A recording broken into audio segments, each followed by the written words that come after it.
E estamos ao vivo. Pessoal, sejam muito bem-vindos ao estudo da noite de hoje. Meu nome é Melissa Carizio, eu sou espírita há 27 anos, atualmente eu moro aqui em Cracóvia. E vou deixar uns minutinhos aí para o pessoal se conectar, já que o horário do nosso estudo é às 20 horas. Hoje eu quis falar um pouco sobre a introdução ao espiritismo. Oi, sogrinha, tudo bem? Sogrinha já está online. Explicar um pouco sobre como surgiu o espiritismo, o que é essa religião, o que nós acreditamos, quais são os princípios básicos da doutrina, como ela surgiu, por quê, enfim, vão ser muitas perguntas a serem respondidas na live de hoje. Para a gente começar, eu vou lembrar vocês para colocar um copo com água, já tá o meu aqui, que eu já bebi um pouquinho, porque a água fluida também faz parte de uma das ações que a gente realiza no espiritismo. O que é a água fluida? A água fluida, ela é uma água rezada, é uma água que contém todos os nutrientes toda a energia nas quais a gente precisa para trazer para o nosso lar, para trazer para nós, enfim, para dar aquele equilíbrio que às vezes esteja faltando em nós, né? Na nossa casa, no nosso corpo. Bom, eu fiz aqui um slide mostrando um pouco, mas como eu já botei aí no tripé, o slide fazendo uma organização do nosso pensamento para que a gente possa falar hoje sobre o espiritismo, que é um tema que muita gente tem curiosidade, né? Muitas pessoas, às vezes, elas iniciam no espiritismo com algumas dúvidas, com algumas informações que elas querem saber mais, um pouco de curiosidade. E aqui na minha busca dos espíritas aqui na Europa, já que o espiritismo ele surgiu na França, mas ele tem muitos adeptos no Brasil. Ele é uma religião muito conhecida no Brasil, muito praticada no Brasil. É o país no mundo que mais tem praticantes. E aqui na Europa eu entrei em alguns grupos de espíritas aqui fora, e então eu queria entender um pouco mais aonde as pessoas estão nessa curiosidade, né? Onde que as pessoas estão na prática do estudo e no entendimento da doutrina. Então, quando eu tiver que mostrar alguma coisa aqui, eu viro e mostro para vocês, pra gente não perder, porque já tá aqui no tripé. Sejam todos muito bem-vindos aqui na página. Meu pai, minha mãe, minha sogra estão todos aqui. Então, vamos lá. Bom, nós, seres humanos, temos algumas questões existenciais, nas quais muitas vezes a gente busca uma religião, a gente busca uma filosofia de vida para que a gente consiga preencher isso.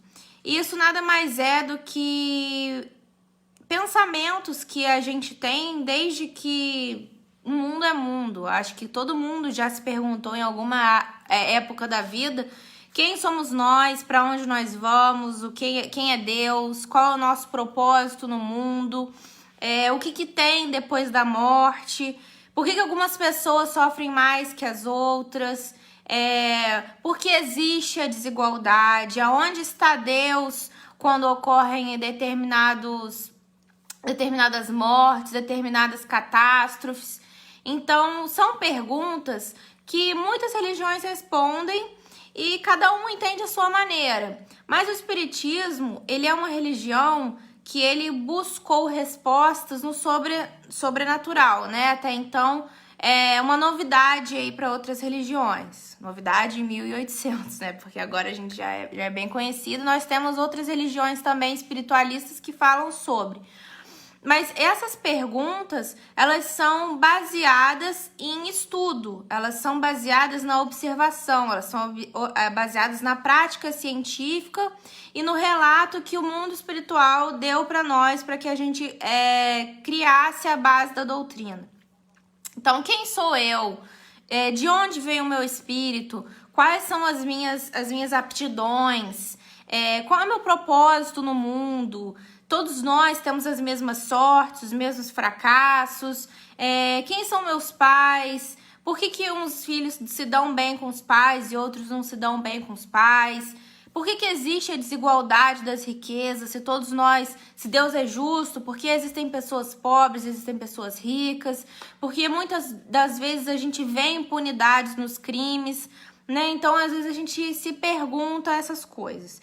E claro que o Espiritismo ele vai responder algumas delas, mas sabendo que nós, seres humanos, ainda somos espíritos em evolução, nós estamos caminhando nessa nossa jornada, então nem tudo vai ser esmiuçado e explicado para nós, porque nós não temos o entendimento ainda. Eu acho que na escala evolutiva nós somos um verme que quer definir o sol, já falado por Allan Kardec.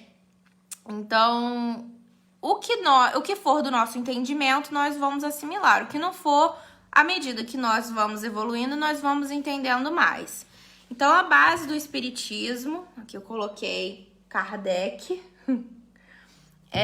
a base, para você acreditar no Espiritismo, nós temos Deus, que é a inteligência suprema, a causa primária de todas as coisas, que é a questão número 1 do Livro dos Espíritos. Deus criou tudo, Deus é o princípio do universo, Deus existe para nós espíritas, Ele é a origem de tudo. Tudo que a gente buscar resposta e a gente não conseguir definir, por exemplo, quem criou a torneira? A torneira quem criou um homem, porque a torneira ela é um bem material. Mas quem criou a água? A água é um princípio químico de 2 moléculas de hidrogênio e uma de oxigênio. Mas como se formou o hidrogênio e o oxigênio e tudo? Enfim, com o Espiritismo a gente entende que tudo no universo está conectado, que os mesmos átomos de hidrogênio que tem na água podem ter dentro de mim e também, assim, consequentemente, em tudo aquilo que não for material. Então, tudo está conectado no universo. Nós não conhecemos a natureza de todas as coisas e nem a natureza de Deus, o princípio de Deus, mas ele existe. E ele sempre existiu, na verdade. Então, é uma definição que as palavras humanas ainda não conseguem explicar muito bem. Esse é um comentário que o Kardec coloca logo abaixo dessa pergunta. Né? Mas que quanto mais for o nosso grau evolutivo, mais próximo de Deus a gente vai chegando, né? A gente vai subir nos degraus através da reencarnação, que a gente vai falar um pouco lá mais pra frente. Então, Deus existe, nós acreditamos em Deus. Deus é a causa primeira de todas as coisas, a inteligência suprema do universo. Deus tudo rege, Deus tudo sabe, e Deus é benevolente, bom, misericordioso sempre. Nós não acreditamos num Deus punitivo, um Deus no qual a gente tem que ter medo, que a gente tem que temer, que a gente tem que... se não respeitar, vai pro inferno. A gente não acredita nisso. Abaixo veio Jesus. Jesus é o nosso guia e modelo dentro da doutrina. Nós acreditamos nas parábolas e nos ensinamentos que Jesus nos trouxe. Eles estão no Evangelho segundo o Espiritismo, nada mais é do que diversas passagens da vida de Jesus comentadas à luz do Espiritismo, porque a gente sabe que a Bíblia ele é um livro, assim, eu particularmente já parei para ler como se fosse um livro assim, até literário, tem histórias muito, muito fantásticas, mas que eu não acho um livro fácil de ser lido. E cada pessoa tem sua diferente interpretação. Então, hoje em dia, a gente tem diversas denominações religiosas que acreditam de uma forma. Então, o Espiritismo, muito do Espiritismo está falado na Bíblia, muito das relações extracorpóreas estão faladas na Bíblia, na reencarnação. Então, Jesus é o nosso guia e modelo. Jesus foi um espírito criado simples e ignorante, como todos nós fomos criados, do átomo ao arcanjo, quem somos e quem seremos um dia, se Deus quiser, isso depende de nós. Então, Jesus foi o espírito que mais evoluiu, o grau máximo de perfeição que a gente consegue entender. E só falando mais um pouco para quem não conhece, Jesus é o governador do planeta Terra. Como que isso funciona? Jesus é o espírito mais perfeito, o espírito mais bondoso e misericordioso e amoroso que nós conhecemos. Então, ele criou o próprio planeta dele, que é esse planeta Terra aqui, claro que com a permissão divina. Então, ele sabe de tudo, ele conhece tudo, ele criou tudo, e na Bíblia já diz que antes que tudo fosse, ele já era. Então, Jesus é o Espírito no qual nós baseamos toda a nossa doutrina, baseamos todos os ensinamentos dele que foram esmiuçados na doutrina espírita, tem como referência tudo aquilo que ele já havia deixado há 2000 anos, nos quais a gente ainda não consegue praticar. Boa noite, mãe. Obrigada, pai. Bem-vinda, Pri. Você acredita, sogrinha? Eu também acredito. Então, essa é a base. Então, com Jesus, que foi a segunda revelação, a primeira revelação divina foi Moisés. Antes de Jesus, Moisés libertou os judeus do Egito. Moisés trouxe o decálogo, que são os 10 mandamentos. E a gente tem que imaginar que hoje em dia a gente está numa época nas quais a gente vê muita tristeza, muita angústia, muito desentendimento, mas imaginem há 2000 anos atrás, ou antes de 2000 anos atrás. Então, Moisés foi um espírito superior enviado por Deus e por outros espíritos superiores, para que nós, naquela época, naquela sociedade, com certeza nós estávamos lá, porque essa não é a nossa primeira encarnação, nós somos espíritas antigos, nós trazemos a nossa bagagem, as nossas tendências, as nossas animosidades, as pessoas com as quais a gente se relaciona bem, se relaciona mal, enfim, a gente vai falar um pouco mais disso lá na frente. Então, Moisés foi a primeira revelação, trazendo os 10 mandamentos, tentando colocar um pouco de ordem na casa lá na sociedade, né? Que vivia uma época de olho por olho, dente por dente, que era a lei de Talião. E aí ele trouxe os 10 mandamentos, não matar, não roubar, para que isso as pessoas tivessem um pouco mais de limite. Então veio Jesus deixou uma infinidade de parábolas e ensinamentos. Nós espíritas e outras religiões, a gente não conhece muitos anos da vida de Jesus, assim, a gente não sabe o que aconteceu, e dentro do espiritismo mesmo nós temos algumas especulações, mas isso não é o que é mais relevante para nós. Para nós espíritas, o que importa foi a mensagem deixada por ele, que pode ser resumida em amar a Deus sobre todas as coisas e ao próximo como a si mesmo. Então, tudo que eu não quero fazer para o outro, eu não vou receber, e vice-versa. Então, é a lei máxima do amor, né? E aí, com a terceira revelação, veio Kardec, que é a base espírita. Allan Kardec, a gente vai falar dele aqui mais pra frente, que codificou os 5 livros da doutrina e o 6º, que foi uma obra póstuma lançada depois do seu desencarne. Então, Allan Kardec é a base da doutrina espírita, e depois disso, no Brasil, a gente sabe que se popularizou, graças a Chico Xavier e a outros espíritas ilustres, a disseminação da doutrina. Mas principalmente com Chico e a cooperação com outros médiuns, no qual mais de 450 livros foram psicografados. Então, nós temos um acervo muito grande, assim, muitas ideias a serem debatidas, muitas coisas. Quanto mais a gente vai estudando, mais a gente vai debatendo. E isso é muito legal, porque aqui a gente tem um estudo sistematizado da doutrina espírita aqui em Cracóvia. A gente encontrou espíritas aqui, então a gente lê, a gente conversa, a gente fala sobre N assuntos, enfim, é muito para ser falado, né? E em João, capítulo 14, versículo 15 a 17, eu olhei em 3 bíblias online só para confirmar essa informação. Jesus já havia prometido um consolador, que foi a doutrina dos espíritos. Então, na Bíblia está escrito assim: se vós me amais, guardai meus mandamentos, e eu pedirei ao meu Pai, ele vos enviará outro consolador, a fim de que permaneça eternamente convosco. O Espírito de verdade que o mundo não pode receber, porque não o vê e não o conhece. Mas quanto a vós o conhecereis, porque permanecerá convosco e estará em vós. Desculpa. O Espírito da verdade, no Espiritismo, a gente sabe que são uma legião de espíritos superiores que vêm dar as comunicações. Então, Jesus já falava sobre espiritualidade, mas os princípios da doutrina espírita que foram esmiuçados mais pra frente, imagina falar naquela época. Se Jesus, que é o grau de perfeição que a gente conhece, foi crucificado, com certeza por muitos aqui de nós, porque quem estiver livre de pecado que atire a primeira pedra. Então, imagina falar de espiritismo naquela época. Então, em 1800, veio a terceira revelação, que foi o espiritismo, o Consolador Prometido. Bom, quem foi Allan Kardec, o decodificador da doutrina espírita? A gente fala que ele foi o decodificador porque Kardec, ele organizou o método de contato com os espíritos, ele catalogou, ele formulou as perguntas, ele trabalhou incansavelmente em prol da doutrina espírita, mas não foi ele que escreveu nada.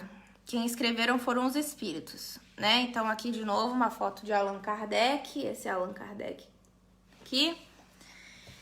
Nós temos até um filme brasileiro chamado Allan Kardec, se vocês depois se interessarem.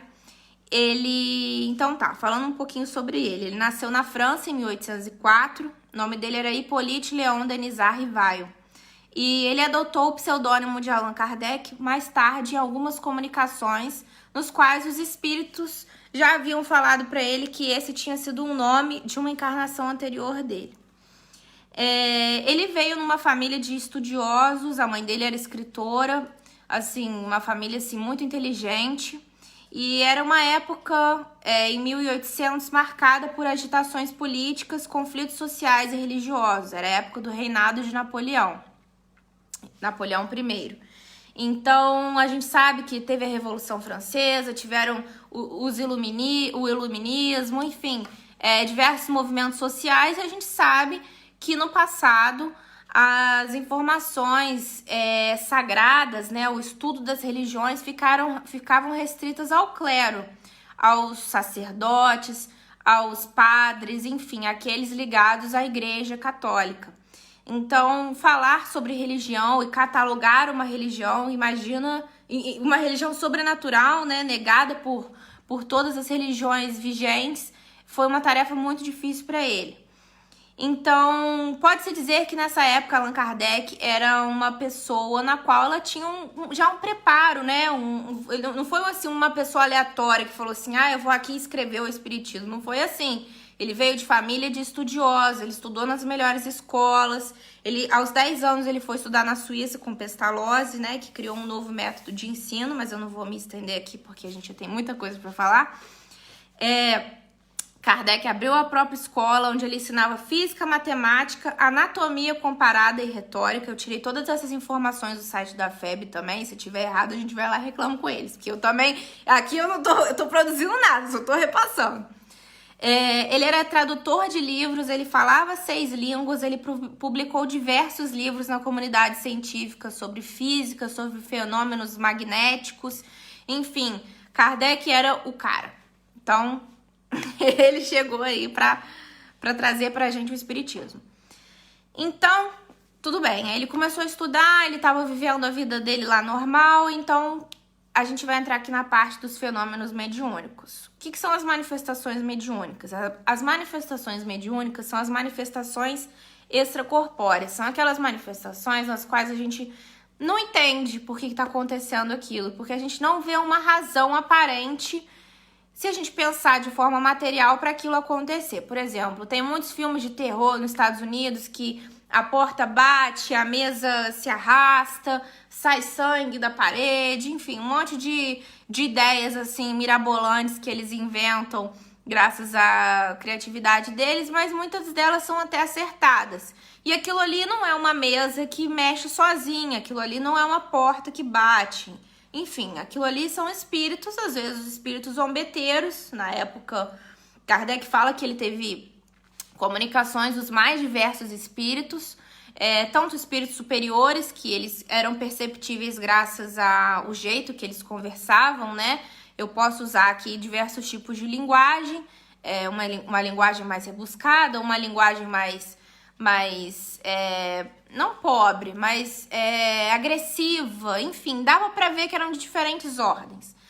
Então, as manifestações mediúnicas sempre existiram. E se a gente for parar pra pensar, quando a gente vê em outras religiões, assim, em algumas casas que falam que estão expulsando o demônio e não sei o quê, aquilo ali nada mais é que uma manifestação mediúnica. Aquela pessoa ali, ela pode estar obsidiada, aquela pessoa pode estar com alguma influência. E aí, no espiritismo, a gente não condena, a gente acolhe, a gente trata, porque aquele outro poderá ser eu quando eu desencarnar, né? Não existe demônio, não existe nada disso. Então, na época, lá na França, estava muito famoso ter essas manifestações. A sociedade, as pessoas mais ricas, né? O alto da sociedade, eles se reuniam e sentavam nas mesas e colocavam copos. E aí as mesas se mexiam também. E aí um monte de coisa acontecia e ninguém entendia muito bem o que era aquilo. Então, Kardec, a primeira vez que ele foi numa dessas reuniões, ele achou que as mesas elas se mexiam, as coisas aconteciam graças ao magnetismo. O magnetismo é o movimento de cargas elétricas. Então, ele achou que aquilo ali estava sofrendo uma influência energética e que se dava dessa forma. Mas, com o passar do tempo, ele foi investigando mais a fundo. E ele percebeu que aquilo ali não se tratava de futilidade, divertimento. E ele se propôs a estudar o fenômeno. Porque as pessoas que iam lá achavam divertido. Ah, vamos brincar aqui um pouco e tal. E aí ele percebeu que aquilo ali era mais sério. Que não era por acaso que a mesa... você batia na mesa, aí ela respondia. Sim, não era por acaso as batidas e o fenômeno. Então ele se propôs a estudar. Então, o que eles fizeram? Ele começou a se reunir, se a gente procurar aí a bibliografia de Allan Kardec, quando eu passei a tarde estudando, assim, foram muitas as pessoas nas quais passaram na vida dele, muitas as pessoas nas quais ele se reuniu, então eu não anotei todas aqui, tá? Então, eu vou explicar como que se deu o passo a passo, mas os contribuidores, assim, eu vou ficar devendo. Priscila, além de linda, super talentosa e inteligente, que arrasa. Ai, amiga, obrigada, que bom que você tá aqui e amanhã a gente tem estudo. A Luana tá aqui também, um beijo. Rainer me achou aqui na outra página. Quem tá me acompanhando aí do Brasil sabe que eu também tava participando da página O Evangelho no Ar, mas por conta do fuso horário aqui pra mim são 8h20 da noite, então eu não pude continuar, mas a gente já tem planos para eu voltar para a página num outro horário, numa outra data. Mas não vamos deixar de estudar, né? Gente, a caixa de comentários está aberta. Tudo que vocês quiserem falar, dar a opinião de vocês, a gente tá aqui para debater, tá? E não se esqueçam da água fluida. Meu marido tá aqui atrás, acompanhando. Não tá aparecendo, mas tá aqui junto comigo. Bom... Então, como que se dava essas manifestações mediúnicas na sociedade de Paris? Primeiro, as mesas, elas levantavam os pés e respondiam sim ou não. Então, Allan Kardec fazia uma pergunta. Tem alguém aí do outro lado? Aí a mesa levantava e batia. Sim, se for uma, não, se for outra. Então, e aí eles iam perguntando. Só que em perguntas fechadas de sim ou não, é difícil você elaborar. Tem alguém aí? Sim ou não? Como é que você vai perguntar? Quem? Não tem como. Então, vai falar, é uma mulher ou um homem? Sim ou... Não tem como. Então, você é uma mulher? Sim. Você era de Paris? Não. Então, demorava muito. Então, com o passar do tempo, isso demorou tempo, tá, gente? Pra ser colocado em prática. Foram ideias que foram surgindo, muitas das vezes, com certeza, sugeridas pelo mundo espiritual. Depois, eles trocaram pelo alfabeto. Então, tem alguém aí? Sim. Quem? Aí, uma batida... Era A, 2 batidas B, 3 batidas C, então aí vocês também já conseguem imaginar quanto tempo deu. Depois, eles pensaram em amarrar um lápis numa cesta e colocar um papel embaixo. E aí a cesta ia se mexendo e o lápis ia escrevendo. O lápis se movia sozinho, né? Graças à ação dos espíritos. E a gente sabe que, assim, os espíritos, eles... atravessam parede, os espíritos eles entram na sua casa, os espíritos eles estão em qualquer lugar do espaço. Mas eu também acho que devia ser uma comunicação muito difícil, porque para um espírito conseguir manipular as coisas materiais, aqui assim, ó, mexer esse copo aqui, escrever, tem que demandar muita energia. E não eram todos os espíritos que conseguiam se comunicar.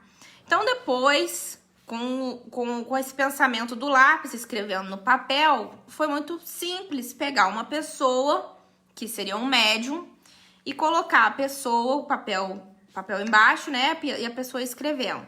E aí ele passou a escrever sozinho. Então, quem são os médiums? Todos nós somos médiums. Todos nós temos graus diferentes de mediunidade. E muitas vezes a gente não consegue entender por que a gente vê certas coisas em sonho, se aquilo ali era coisa da nossa cabeça. E aí é muito tempo de terapia. Eu fiz muito tempo de terapia pra tentar... Muito tempo não, fiz 1 ano, mas pra conseguir conhecer um pouco mais. Se aquilo ali era meu, se aquilo ali era do meu inconsciente, se aquilo ali era um sonho, se aquilo ali era uma mensagem que eu tava recebendo, enfim. Tem pessoas, assim, que elas bebem um pouco de álcool, e a gente sabe que o álcool, ele abre os nossos caminhos, né? Então, a gente fica mais suscetível a ver certas coisas, sentir certas coisas. Então, tem pessoas que bebem e começam a ver coisas e falam que depois é o efeito da bebida e não é. Ou no passado, quando falavam que as pessoas tinham certos transtornos ou eram chamadas de bruxas, e porque viam coisas, e não é nada disso, é o grau diferente, o tipo de mediunidade que a pessoa tem. Tem pessoas, tem espíritas, não sei, assim, que se... Aqueles que não estejam na reunião mediúnica, claro, que às vezes eles só conseguem psicografar, ou outros só conseguem espíritos de visão, né? Que agora eu esqueci o nome, minha mãe pode botar aí no comentário pra me ajudar. Ou de psicofonia, enfim, são vários tipos. Então, nessa época, eles estavam trabalhando com a psicografia. Então, o que eles faziam? Eles tinham centros de estudos, assim, grupos de estudos no mundo inteiro, assim, vários médiuns reunidos, e faziam a mesma pergunta para esses médiuns. Quem é Deus? Que é Deus? E aí, a média de respostas que eles tinham, assim, dezenas, centenas, não sei quantas vezes a mesma pergunta foi feita, não achei essa informação, mas aí eles pegavam como um consenso de que aquilo ali era uma resposta. Então aí Allan Kardec começou a escrever a doutrina espírita, a codificação dos livros da doutrina espírita. E aí eles pensavam, muitas pessoas, mas como é que eu sei que isso aí não é um médium e é um espírito? Como é que eu sei que é um espírito e não é um médium, né? Melhor dizendo. Eles viam a mudança radical da caligrafia, eles pediam para o médium escrever várias vezes a mesma frase, depois com o próprio punho, né, ele mesmo escrevendo para ver a diferença na resposta, a diferença na letra, e também na natureza das respostas. Por exemplo, perguntou para um espírito qual é a fórmula da água, e às vezes o médium nunca saberia isso, e aí o espírito respondeu que a fórmula da água é H2O, ou perguntou alguma coisa em inglês, e aí o espírito responde em inglês, e o médium nunca falou inglês na vida. E aí, em 1000 situações nas quais você colocava em xeque que aquilo ali não era uma pessoa, e sim era um espírito desencarnado, que nada mais é do que uma pessoa também, só que em outro plano. Então, aí começaram a perceber de que a morte não existe.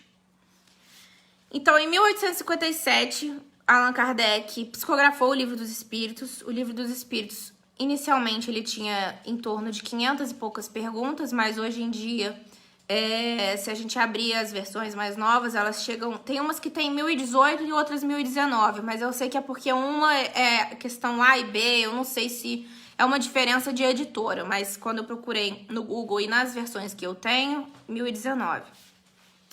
E no Livro dos Espíritos, gente, tem basicamente todas as perguntas no mundo que você imaginar e você, se fizer, tem ali a resposta.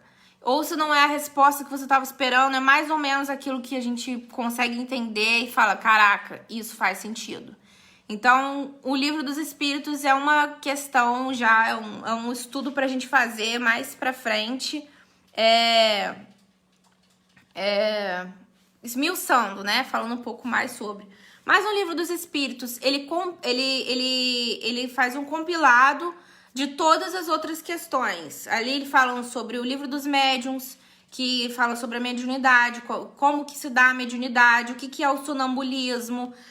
Ele fala sobre as questões morais, dos espíritos superiores, ou por que tem desigualdade no mundo, ou o que é o bem e o mal, onde estão escritas as leis de Deus, que são na nossa consciência, já tô dando um spoiler aí pra vocês, do céu e inferno, pra onde a gente vai depois da morte, existe inferno, existe anjo, existe demônio, pra onde vão os espíritos que cometeram suicídio, como são os espíritos felizes, a Gênese falando sobre a formação do mundo, como criou a Terra. Foi no Big Bang, mas tá bom. Como que surgiram o universo? Gente, tem lá. E assim, é uma linguagem, eu acho até difícil de entender. Então, no Livro dos Espíritos tem esse compilado todo. Então, em 1861, veio o Livro dos Médiuns, falando só sobre a característica da mediunidade, da comunicabilidade com os espíritos. O Evangelho segundo o Espiritismo, que nada mais é, como a gente falou, que a Bíblia espírita, as passagens de Jesus explicadas, com comentários de espíritos. Tem até mensagens aqui de Cracóvia, achei muito interessante. Quando a gente se mudou para cá, para Cracóvia, inclusive, porque eu morei em Katowice em uma outra época, para quem não souber, que é uma cidade aqui na Polônia, já estou na Polônia há 3 anos. Então, a gente quis fazer um culto no lar e para, assim, abençoar a nossa casa, enfim, pra gente se acomodar àquele novo local, agradecer a Deus por essa oportunidade. E aí a mensagem que apareceu foi de Cracóvia. Então, assim, foi bem... Não tem acaso, né? Então, o Céu e o Inferno, falando sobre as penas e gozos futuros. A Gênese, falando sobre a formação geológica, né, dos mundos. E obras póstumas que são outros estudos que Kardec estava organizando na época, além da Revista Espírita, além do livro O que é o Espiritismo e outros estudos que ele havia feito, mas que ele não conseguiu completar. Então, a esposa dele na época, a Madame Amélie Gabrielle Boudet, ela quem finalizou esse livro. E esse livro foi lançado em 1890, quando ele já tinha desencarnado. E Kardec, é importante lembrar que ele simplesmente acatou o chamado. Quando os espíritos superiores eles têm missões, que eles vêm para nos ajudar, para ajudar com o progresso dos mundos, às vezes a pessoa pode ficar incerta. Imagina eu ter que codificar o espiritismo, assim, não colocando eu como prepotente, tá, gente? Eu não sou ninguém, mas tô aqui vivendo a minha vida, acabei de fazer um macarrão e agora eu vou ter que codificar o espiritismo. Como é que isso é muito estranho? E aí, ele ainda mais uma sociedade nas quais tinha muitos filósofos, muitas pessoas, assim, materialistas, que não acreditavam em nada sobrenatural. Então, imagina como que você tem que estar certo daquela sua missão. E aí, ele foi recebendo a mensagem dos espíritos falando, por aí que você tem que ir, você não tá sozinho, você não tá desacompanhado e etc. E nós, pessoas normais ou qualquer outra, nós temos o nosso mentor espiritual, nós temos um espírito que está ligado a nós desde o nascimento, que nos sugere ideias, nos acalma o pensamento, às vezes nos traz aquela resposta que a gente estava procurando há muito tempo, e eles se afastam quando a gente está no processo autodestrutivo, né? Que a gente está no processo de negação, que a gente está num processo de revolta, processo de vício, que a gente não quer largar, enfim. Mas nós não estamos sozinhos, nós sabemos que o bem e o mal estão dentro da nossa própria cabeça. Nós, seres humanos, nós somos capazes de atitudes sublimes e crimes, assim, que a gente não consegue colocar em palavras. Eu tenho um poema até de Olavo Bilac que fala isso. Não és bom nem és mal, és triste e humano.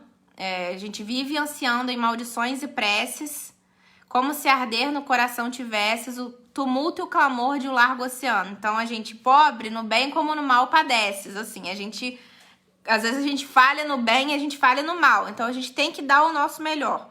Então, os espíritos superiores, eles acompanham a gente quando a gente eleva os nossos pensamentos e quando a gente começa a pensar besteira e fazer besteira e de gringolar por aí a gente pode ter certeza que esses espíritos de ordem mais baixa vão nos acompanhar também. A minha mãe falou os tipos de mediunidade, ó. Psicofonia, psicografia, vidência, que é o que vê, audiência, intuitivo, desdobramento e materialização. Então, são todos esses tipos que a gente tem aí. Obrigada, mãe.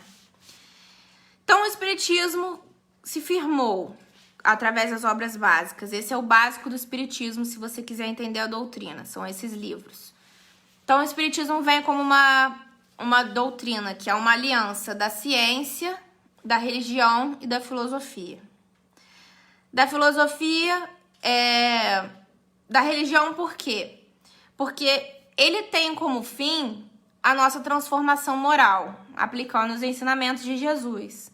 Para que a gente se descubra, para que a gente se entenda, para que a gente floresça naquilo que Deus proporcionou pra gente. Porque se a gente simplesmente viver a nossa vida assim, eu vou acordar, vou trabalhar, vou fazer uma faculdade, vou ter filho, vou trocar de carro, assim, não tem um propósito.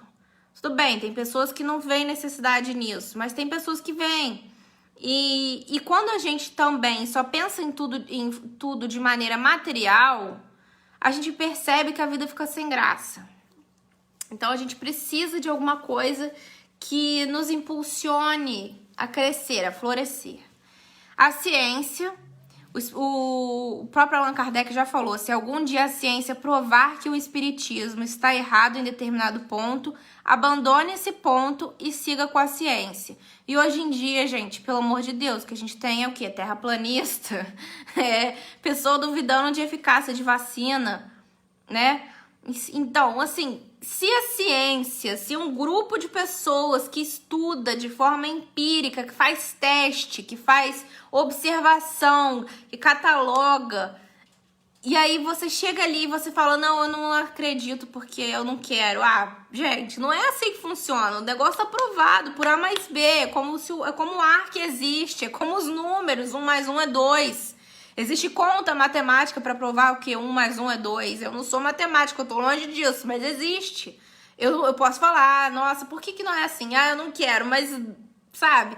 Então, assim é a ciência. Essa é uma religião, uma doutrina que me deixa muito plena, porque tudo no espiritismo tem uma razão de ser, tudo tem uma explicação.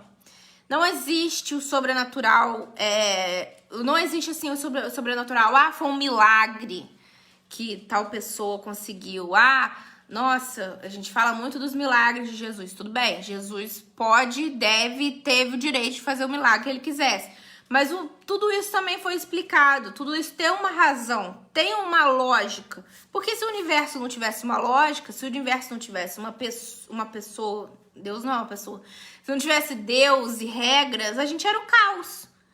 O que nada mais era que os próprios romanos e gregos já falavam. Antes de Zeus, que era o deus do Olimpo, ser criado, ele era filho de Cronos, que é o tempo. E Cronos, o pai dele era o caos.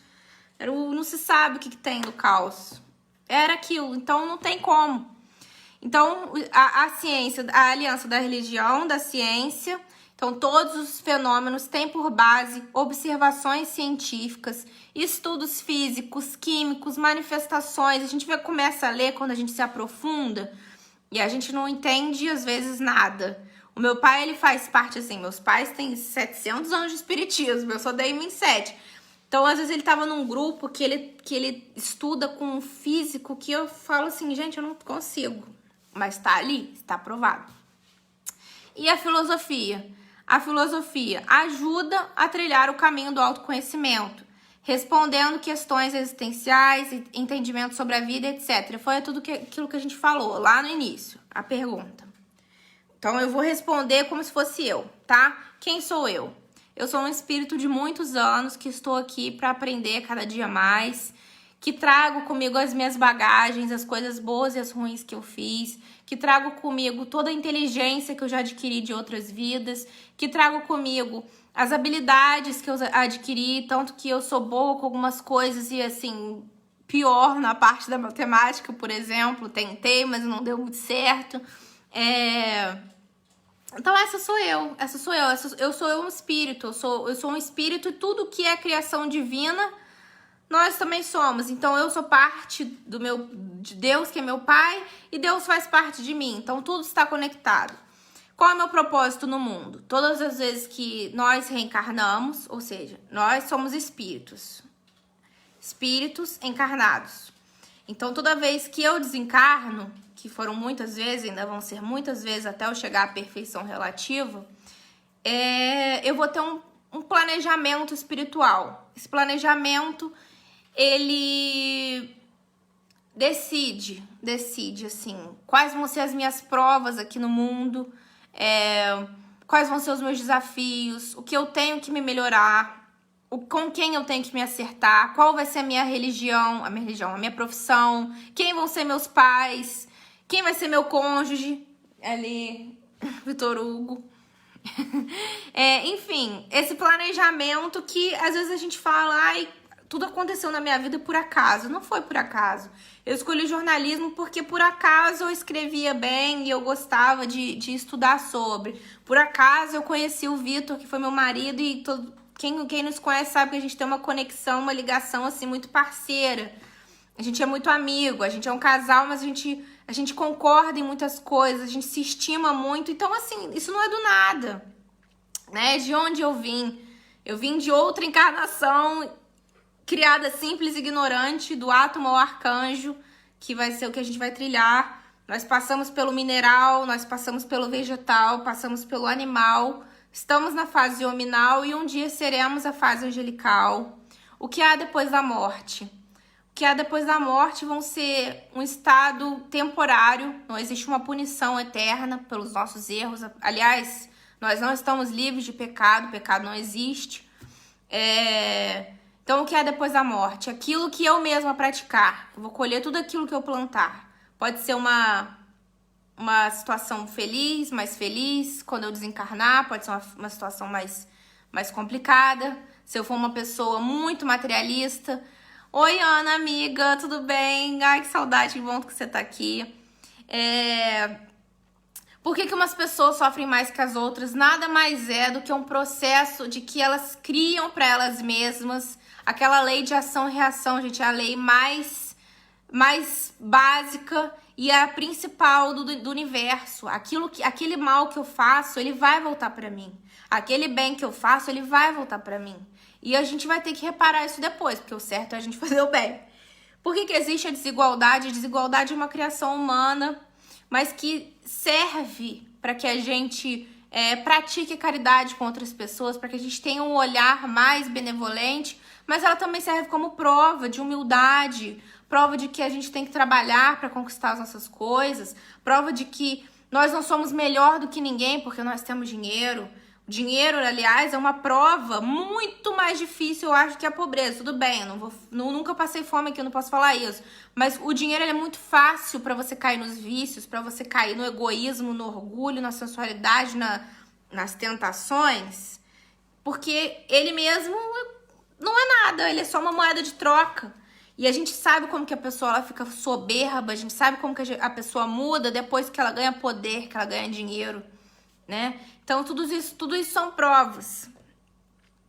Então, tá. A gente falou lá que a gente vai trilhar o caminho do autoconhecimento, quem somos nós, qual é o meu propósito no mundo. E às vezes a gente tá passando assim pela vida sem saber o que fazer, não saber como se reencontrar. Então, às vezes a gente precisa mesmo de uma reflexão, né? De parar e falar assim, será que eu tô fazendo as atitudes certas? Será que eu tô me relacionando bem com outras pessoas? Será que eu tô aproveitando os meus familiares? Será que eu tô respeitando a minha família, os meus pais?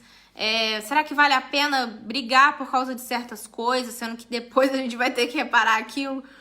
Então, não só pensando assim, né, no futuro que a gente vai ter que reparar, mas de que nós não somos melhor do que ninguém, gente. A desencarnação, eu acho que quando a gente desencarna, a gente leva um choque tão grande de realidade, que às vezes a gente se acha muito dono da verdade, que a gente se acha o melhor de todos. E a verdade é que a gente sempre fala que a culpa é do outro, a gente nunca fala que a culpa é nossa. Não é mesmo? A gente nunca fala que a culpa é nossa. Então a gente deve levar um choque, assim, de que o mundo não gira em torno de nós. Então, a gente tem que dar o nosso melhor agora. Então, a gente também vai falar rapidinho sobre... Eu vou até 9 horas, tá, gente? O combinado que eu estipulei e com meu pai e outras pessoas que vão colaborar mais pra frente vai ser de 1 hora. Então, os princípios básicos da doutrina, que são 5. A crença na existência de Deus, que a gente falou aqui bastante de Deus. A imortalidade da alma, que a alma, a imortalidade que é o princípio inteligente do universo. Então, a gente retorna de uma condição de desencarnado para uma condição de encarnado e depois de encarnado para desencarnado, etc. E a gente vai falar aqui um pouquinho mais pra frente que o mundo dos espíritos nada mais é do que exatamente esse mundo material. Esse mundo material que é uma cópia bem mal feita do outro mundo. E se um dia esse mundo material acabar, o mundo espiritual vai sobreviver. Isso tá no Livro dos Espíritos. Bem na parte da introdução, que eu li hoje, tava bem interessante. O inferno são os outros, Sartre, concordo.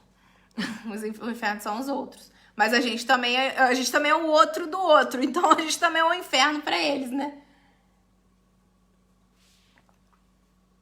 Então a crença em Deus, imortalidade da alma, comunicabilidade dos espíritos. Então a gente tem muitas religiões. Nós somos cristãos, como a gente falou, mas a gente diverge de outras religiões cristãs porque a gente simplesmente acredita que não faz sentido eu morrer pro purgatório ou morrer, acabou, vou virar um nada. Não existe isso. Nós vamos continuar existindo porque a alma é imortal e a gente consegue se comunicar com os espíritos através da mediunidade. E os espíritos não estão ociosos. Os espíritos têm suas ocupações, têm suas missões. Os espíritos se dirigem a nós o tempo todo. Eles conhecem os nossos pensamentos, gente. Então, isso é uma coisa que eu sempre falava na terapia. O espírito tá pensando o que eu tô pensando. Ele sabe o que eu tô pensando, sabe? E quando a gente desencarnar, eles vão olhar pra você e saber o que você tá pensando. Aqui na Terra, pelo menos, eles não conseguem. Então, eles conseguem nos dirigir, nos sugerir. Ai, nossa, eu acordei hoje meio pra baixo. Nossa, eu acordei triste hoje. Vou ver um filme de terror. Pronto. Vai vir um espírito já me sugerir. Vai ver tal coisa. Assim, que a gente sabe que não agrega em nada. A gente sabe que tem certos filmes. Não sendo defensora aqui de... Ai, a gente tem que assistir. Ninguém pode assistir o que quiser. Não, cada um assiste o que quiser. E ouve o que quiser. E vê o que quiser. E lê o que quiser. Mas a gente sabe que tem determinados tipos de música. Por exemplo, eu não consigo de forma alguma ouvir certos tipos de metal, que eu já sei que o negócio é... E eu sou uma pessoa que eu adoro rock, quem me conhece sabe. Mas assim, death metal, que fala muito sobre morte, sobre... Enfim, gente, aquilo ali já vai baixando. Aí do nada já vem uma sugestão. Ah, por que você não bebe então, já que você tá triste? Por que você não fuma um cigarro? Por que você não usa uma cocaína? E aí, ó... Os espíritos nada mais são do que nós desencarnados. Se eu tenho um vício aqui na Terra, quando eu desencarnar, eu vou continuar tendo vício. Eu não vou virar o santo, não. Eu vou continuar tendo vício até eu conseguir tratar aquilo. Então, a gente tem que prestar atenção no que a gente tá pensando. Que o que a gente pensa, a gente atrai. E o que a gente atrai, a gente faz. Então, eles conhecem os nossos pensamentos. E toda comunicação espírita, ela tem que ser analisada com cuidado. Porque tem certas... religiões também espiritualistas ou até certos centros espíritas que às vezes eles colocam lá na internet. Nossa, comunicação de Marilyn Monroe, comunicação de Chorão, comunicação do fulano de tal que morreu e as pessoas ficam muito curiosas. Então, assim, se não for de uma casa espírita conceituada, se não for, assim, uma mensagem muito cuidadosa, tratada com muita seriedade, podem vir outros espíritos zombeteiros, espíritos assim, brincalhõezinhos, e dar uma comunicação fake. Fake news no mundo espiritual existe, gente. Fake news no mundo espiritual.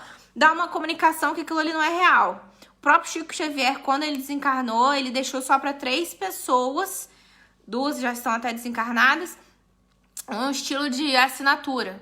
Um estilo para que só aquela pessoa ali reconhecer que foi ele que deu. Porque quantas pessoas se passando por Chico Xavier no mundo espiritual deve ter querendo dar comunicação, né? Então, tem que ser analisado com muito cuidado e muita seriedade. E tem que ser estudado, tem que ser numa casa, enfim. Não vou pegar um papel aqui e falar assim, eu quero uma comunicação, sei lá, de, não sei, fulano de tal, que já morreu. Não é assim que funciona.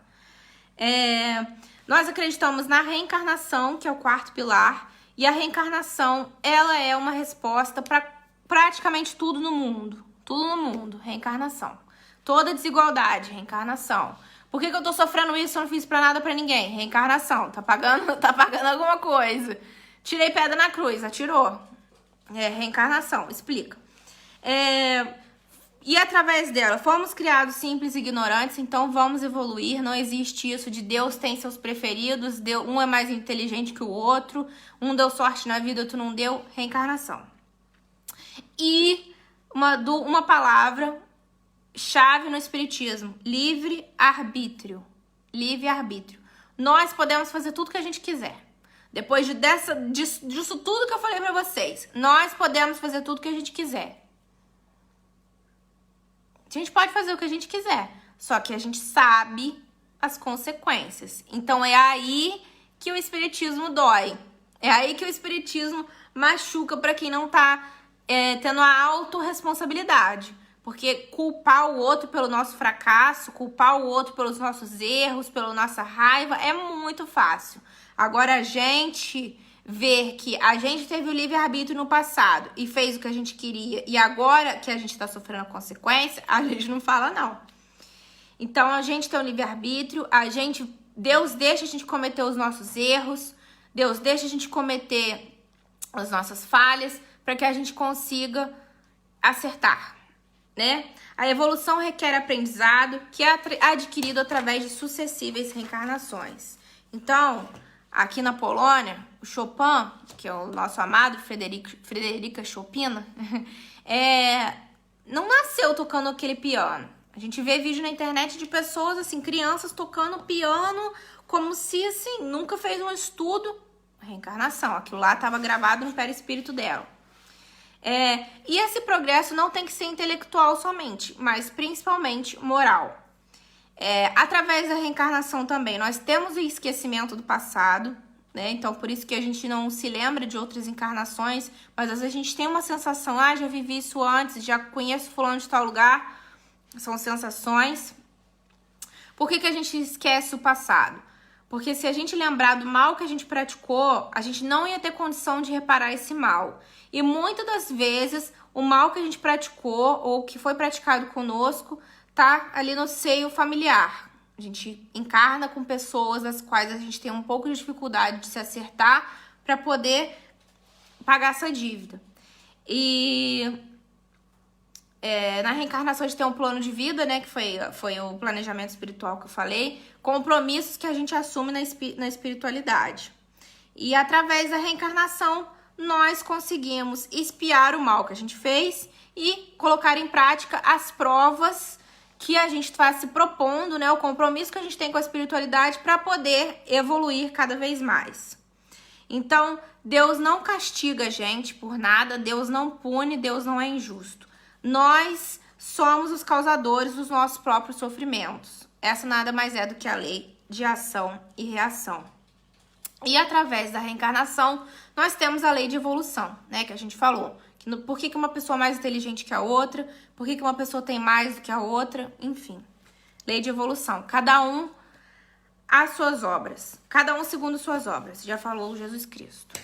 E o quinto ponto do Espiritismo, que assim é um básico para nós, para nossa crença na doutrina, é a pluralidade dos mundos habitados, né? Com essa imensidão no universo de planetas e universos e galáxias que a gente não consegue nem mensurar.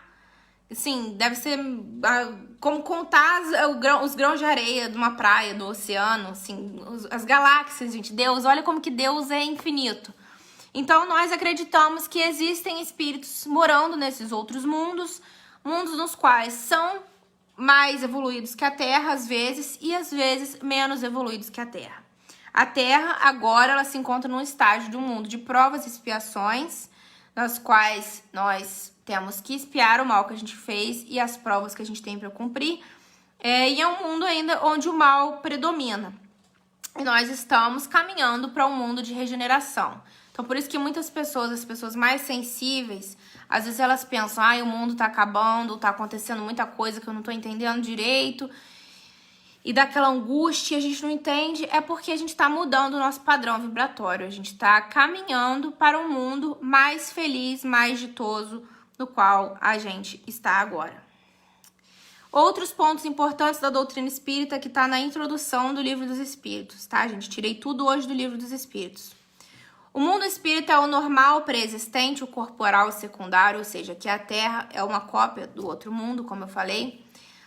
Nós temos 3 princípios, que é de corpo, espírito e perispírito. A alma é um espírito encarnado. Nós temos essa roupagem aqui, que é o nosso corpo, que quando a gente desencarnar, ela vai apodrecer, é o ciclo vital. O perispírito é uma faixa, né? Uma faixa de luz, uma outra cópia que liga o corpo o espírito ao corpo. Ou seja, eu não morro e meu espírito sai por aí. O espírito mesmo, ele é luz. Depois eu vou procurar outra imagem aqui pra gente, mas é que hoje não deu tempo. Mas o espírito, pra ele se ligar ao corpo, ele precisa do perispírito. E quando a gente desencarna e a gente é recebido no mundo espiritual, eles enxergam o nosso perispírito, que é essa roupagem que a gente tem, só que em 3D, assim, 2.0, assim, melhoradinho. Os espíritos pertencem a diferentes classes, os espíritos não são iguais. Os espíritos não têm o mesmo poder, inteligência, saber, moralidade, assim, como todos nós aqui na Terra, como a gente vai definir todas as pessoas, cada pessoa única. Os espíritos superiores estão perto de Deus e eles conhecem os desígnios de Deus. Já nós estamos um pouco assim, foi eufemismo, a gente está muito longe, porque a gente ainda tem que aprender a vencer as nossas más paixões, que são os nossos pecados, o nosso ódio, a nossa inveja, o nosso ciúme, o nosso orgulho, porque quando a gente está tomado desses sentimentos, nós somos capazes de fazer qualquer coisa. Então nós temos que pensar com racionalidade e pensar que, por que eu vou fazer um mal para alguém que eu não quero que façam a mim, né? A alma possuía... A encarnação se dá sempre na espécie humana, o espírito não regride, ou seja, religiões acreditam que a gente fizer alguma coisa errada, a gente vai reencarnar num corpo de um animal, isso não é verdade. Não tem como a gente voltar a um estágio que a gente já passou. A gente pode estagnar no nosso grau de evolução, mas a gente nunca vai voltar a ser uma versão pior do que a gente já foi. Então, isso é uma coisa boa pra gente pensar. E também, se a gente assim, se eu sou capaz de fazer tal maldade, é porque a gente não eliminou aquela maldade da gente ainda, né? A alma possui a sua individualidade antes de reencarnar, ou seja, a gente vai possuir aquela individualidade depois. Foi o exemplo que eu falei, se eu era viciada em alguma coisa, eu vou continuar sendo. E se eu era boa em alguma coisa, eu não vou perder aquilo depois que eu desencarnei. Aquilo ali é meu, aquilo ali é único. Na volta ao mundo dos espíritos, a gente encontra aqueles que a gente encontrou na Terra, né? Aqueles que já se foram antes de nós. A gente não vai perder os nossos laços, né? Com os nossos familiares queridos, os nossos amigos, eles continuam conosco. E também pode ser uma coisa ruim, porque a gente vai dar de cara com todas as pessoas que a gente praticou o mal também. Os espíritos desencarnados, eles estão em toda parte, eles não ocupam uma parte específica no universo, né? Assim, estão em qualquer lugar. Eles não estão no céu, que o céu é no topo, o inferno é lá embaixo, não existe isso. E o princípio básico, que a gente já falou, que foi a máxima de Jesus, que é amar a Deus sobre todas as coisas e ao próximo como a si mesmo. Falar assim 500 vezes até a gente aprender. E depois de toda essa palestra que a gente falou hoje, Melissa, eu preciso ser espírita para fazer o bem? Eu preciso ser espírita para conseguir evoluir? Kardec já falou, fora da caridade não há salvação. Não é fora do espiritismo não há salvação, é fora da caridade não há salvação. Então você pode ser uma pessoa que não tem noção nenhuma do que a gente falou aqui hoje, mas que você se importa com o próximo, que você faz a caridade moral, faz a caridade material. Tantas pessoas precisando agora no Brasil, né? Tantas pessoas passando necessidade, tantos animais nas ruas. Tem pessoas assim que fazem trabalhos tão bonitos com os animais. Então, assim, isso é você colocar a caridade em prática, né? A gente não precisa também só ficar preso nos livros. Claro, estudar é importante, é o primeiro passo para a gente entender onde a gente está agora. Mas colocar em prática a caridade é praticar o amor com todos os seres vivos, com o nosso meio ambiente, com os nossos vizinhos, respeitar os outros pra gente ser respeitado. E aqui tá o túmulo de Allan Kardec. Esse é o túmulo de Allan Kardec no cemitério Père Lachaise, em Paris. Eu e o Vitor, a gente conseguiu ir lá e, assim, fiquei tomada de emoção, porque é um lugar muito bonito, tava um dia bonito, tem muitas flores no túmulo de Allan Kardec. E no túmulo dele, assim, em cima na lápide, tá escrito: nascer, morrer, renascer ainda e progredir sempre. Tal é a lei. É a lei da reencarnação, que vai fazer com que a gente chegue no estágio que nós nos propomos. E aqui, uma última foto, para quem não conhece, esse é Chico Xavier, o maior nome, o maior espírita do Brasil, podemos dizer assim. Psicografou mais de 450 livros, teve diversas comunicações, escrevia cartas consoladoras para as mães que perderam seus filhos. No Brasil, assim, hoje a gente já tem uma popularização maior, a gente tem filmes, a gente tem o site da FEB, que tem vários livros em PDF para a gente poder estudar. Todos esses livros da doutrina a gente acha online, a gente baixa se a gente tiver com curiosidade, não conseguir comprar. E todos os livros do Chico. Chico, assim, um espírito grandiosíssimo, precioso, que veio trazer todos os ensinamentos pra gente. Enfim, que a gente consiga se espelhar, né? Eu tinha deixado até uma passagem aqui de um livro dele. Eu vou encerrar com ela, ao invés da gente já acabar com a prece, porque eu não tinha muito calculado esse tempo. Mas é só uma página, tá, gente? É bem rápido. Do livro Fonte Viva, pelo Espírito Emmanuel. Ante a lição é o texto. Considero o que te digo, porque o Senhor te dará entendimento em tudo. Quem falou isso foi Paulo. Está em Timóteo 2,7. Segundo de Timóteo. Ante a exposição da verdade, não te esquives a meditação sobre as luzes que recebes. Quem fita o céu de relance, sem contemplá-lo, não enxerga as estrelas. E quem ouve uma sinfonia, sem abrir-lhe a acústica da alma, não lhe percebe as notas divinas. Debalde escutarás a palavra inspirada de pregadores ardentes, se não descerrares o coração, para que o teu sentimento mergulhe na claridade bendita daquela. Ou seja, a gente tem que abrir o nosso coração, porque senão o ensinamento não entra. Inúmeros seguidores do Evangelho se queixam da incapacidade de retenção dos ensinos da Boa Nova, afirmando-se ineptos, ou seja, incapazes, à frente de novas revelações. E isso porque não dispensam maior trato à lição ouvida, demorando-se longo tempo na província da distração e da leviandade. Quando a câmara permanece sombria, somos nós quem desata o ferrolho à janela para que o sol nos visite. Depende de nós, gente, deixar a luz entrar. Dediquemos algum esforço à graça da lição e a lição nos responderá com as suas graças. O apóstolo dos gentios é claro na observação. Considero o que te digo, porque então o Senhor te dará entendimento em tudo. Considerar significa examinar, atender, refletir e apreciar. Estejamos, pois, convencidos de que, prestando atenção aos apontamentos do código da vida eterna, o Senhor, em retribuição à nossa boa vontade, dar-nos-á entendimento em tudo. Então, gente, nós temos a ferramenta, nós temos o estudo, nós temos os bons exemplos que nós recebemos do mundo espiritual, nós temos Deus ao nosso lado, nós temos os espíritos superiores que torcem por nós, então tudo só depende da gente. Que Jesus abençoe. Eu acho que essa página aqui já foi uma oração, eu não vou nem encerrar, porque já disse tudo. Então, que Jesus abençoe os nossos lares. Agradeço muito a presença de todos vocês, os espíritos também desencarnados que estão aqui, e que nós estejamos juntos semana que vem comigo e quinta-feira com o meu pai, que também vai fazer uma palestra, vai falar sobre os ensinamentos de Jesus.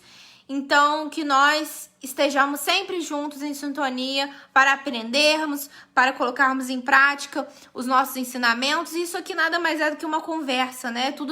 Aprendi muito com vocês hoje e espero que vocês também tenham aprendido aqui um pouquinho sobre como eu também aprendi. Tá bom? Fiquem com Deus. Vejo vocês quinta-feira. Divulguem a página, divulguem o Espiritismo. Vamos trazer boas vibrações, boas energias, porque é disso que o nosso planeta precisa. Da nossa cooperação, da nossa fraternidade.